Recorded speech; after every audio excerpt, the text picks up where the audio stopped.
God bless you. Joy in Bekwe.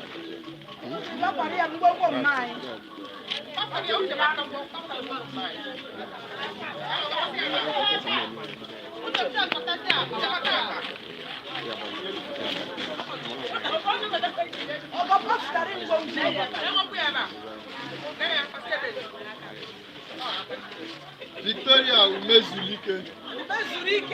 Mami ume. Umezulike.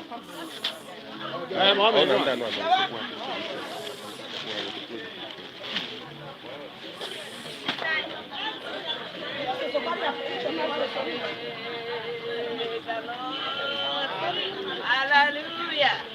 May the Lord bless all hands, all thoughts about business in Jesus' name. Amen. Gladys Ifejika.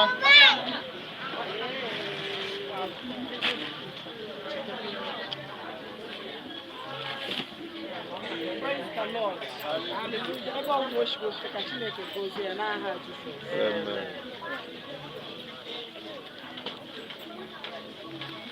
Chiamaka Ilebu.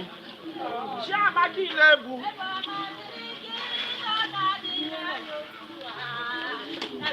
Mommy, I want to your part. Okay.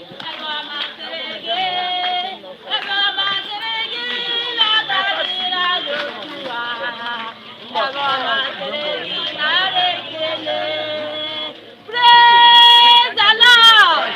Praise the living God.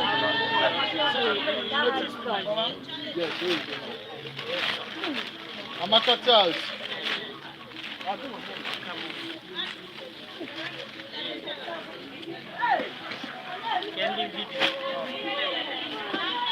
Praise the Lord. Hallelujah. As a woman of God.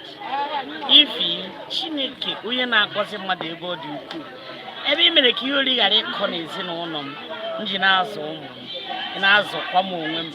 Chineke gets you to a Nyegi, the high people in the career rank. And a favor from today, from now. You can never favor carrying King.